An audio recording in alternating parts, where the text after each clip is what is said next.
Hello guys, welcome back to our channel.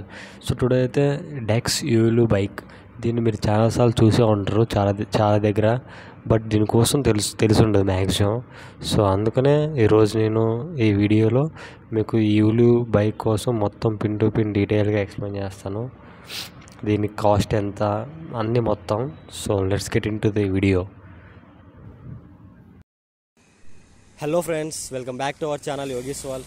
So today అయితే మీకు యూలు bikes కోసం explain చేస్తాను. యూలు బైక్స్ అంటే మామూలు బైసికల్లా ఉంటాయి, మీరు అందరూ చూసే ఉంటారు. కానీ దాని గురించి డీటెయిల్గా ఎక్స్ప్లెయిన్ ఎవరు చేసి ఉంటారు, బట్ నీకు తెలిసి ఉండదు. ఇంకోసారి నేను ఎక్స్ప్లెయిన్ చేస్తాను క్లారిటీగా, డీటెయిల్గా. దానికోసమే బైక్ రెంట్కి తీసుకోను ఫర్ 7 days. సో డీటెయిల్గా ఎక్స్ప్లెయిన్ చేస్తాను pin to pin. So come on let's. ఓవరాల్గా బైక్ అయితే ఇలా ఉంటుంది మనకు. ఇది బైక్ వ్యూ వచ్చి ఓవరాల్గా ఇక్కడ మనకు రైట్ సైడ్లో ఎక్సలేటర్ ఉంటుంది, సేమ్ స్కూటీ లాగే. రైట్ సైడ్లో ఎక్సలేటరు, 2 బ్రేక్స్ ఉంటాయి, లెఫ్ట్ రైట్. ఇది ఫ్రంట్ బ్రేక్, ఇది back brake. Mobile holding device కూడా ఉంటుంది ఇక్కడ. ఇది హారను, సేమ్ ఫీచర్స్. బట్ దీని రేంజ్ స్పీడ్ వచ్చేసి 25 to 30 స్పీడ్ రేంజ్. అంతకు మించి వెళ్ళదు. ఎందుకంటే ఇది బైసికల్ కదా, దీనికి లైసెన్స్ కూడా అవసరం లేదు. నార్మల్గా వెళ్ళి మనం యూలు యాప్లోకి వెళ్ళి బైక్ బుక్ చేసుకొని for 7 days or for 14 days 1 month కూడా ఇస్తారు. బుక్ చేసుకొని వెళ్ళి తీసుకోవడమే స్టోర్కి వెళ్ళి డిపాజిట్ పే చేసి.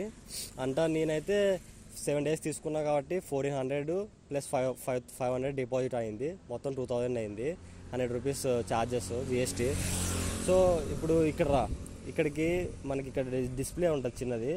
ఇక్కడ బ్యాటరీ ఫుల్గా ఉన్నప్పుడు గ్రీన్ ఉంటుంది. ఒకవేళ ఛార్జింగ్ అయిపోయే కొద్దీ మనకి రెడ్లో అయిపోద్ది. అప్పుడు మనము స్వాప్ బ్యాటరీస్ ఉంటాయి స్టోర్స్, అక్కడికి వెళ్ళి బ్యాటరీస్ చేంజ్ చేసుకోవాలి. ఇది QR కోడ్ 50971995. ఇది మన బండి నంబర్, మామూలు బండి నంబర్స్ ఎలా ఉంటాయి, దీనికి కూడా అలా బండి నంబర్స్ ఉంటాయి. ఇది QR కోడ్. ఇది స్కాన్ చేస్తే డైరెక్ట్ యాప్లోకి వెళ్తుంది. అప్పుడు మనం డీటెయిల్స్ అని చూసుకోవచ్చు. ఇంకా తర్వాత దీని టైర్స్ కూడా చాలా చిన్నవి. ఇక్కడ ముందర స్పేస్ కూడా ఉంటుంది చాలా పెట్టుకోవడానికి, మనం ఏదైనా లగేజ్ పెట్టుకోవడానికి, ఇంకా ఎక్సెస్ బ్యాగ్స్ ఏమైనా పెట్టుకోవడానికి బాగుంటుంది. ఇక్కడ వెనకాల కూడా మనం ఇంకో బ్యాగ్స్ కూడా పెట్టుకోవచ్చు. అంటే లోడ్ ఎక్కువ, ఇది అరౌండ్ 80 kgs 90 kgs వరకు తీసుకెళ్తుంది బాగా. ఇంకా లోడ్ ఎక్కువ అయితే మరీ తీసుకెళ్ళి, ఎందుకంటే ఈవీ కాబట్టి ఇది. సో ఇక్కడ సీట్ కింద అయితే మనకు బ్యాటరీ కూడా ఉంటుంది స్వాప్ చేయడానికి. మనం స్వాప్ స్టోర్స్కి వెళ్ళి చేయడమే. సో ఈ బైక్కి ఛార్జింగ్ అయిపోతే ఏం చేయాలి అని ఉంటుంది కదా మీ అందరికీ డౌట్. సో ఇలా స్వాపింగ్ స్టేషన్స్ అయితే అవైలబుల్గా ఉంటాయి మనకి ఎవ్రీ 3 kilometers. సో అక్కడికి వెళ్ళి ఇలాగా మన అయిపోయిన బ్యాటరీ అక్కడ పెట్టేసి వాళ్ళు ఫుల్ ఛార్జ్ చేసిన బ్యాటరీ అయితే మనకు ఫిక్స్ చేసి ఇస్తారు. సో అప్పుడు మన రైడ్ని స్టార్ట్ చేయడమే.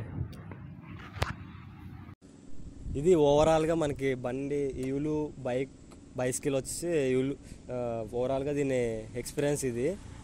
మీరు కావాలంటే ఇది 7 days నేను తీసుకున్నా కాబట్టి నాకైతే 600 kilometers లిమిట్ ఇచ్చారు. 7 daysలో 600 kilometers ఎక్స్టెండ్ అయితే మనకు 100 kilometersకి 85 rupees అని ఉంటుంది. ఆ అమౌంట్ ఛార్జ్ చేయాలి. ఒకవేళ 600 kilometers లోపలే ఉంటే మనం ఏం ఛార్జ్ చేయాల్సిన అవసరం లేదు. సో ఇంకా పర్ డేకి వచ్చేసి ఇది 60 kilometers రేంజ్. దీన్ని ఒకసారి బ్యాటరీ ఫుల్ చేస్తే 60 kilometers వరకు తిరగవచ్చు.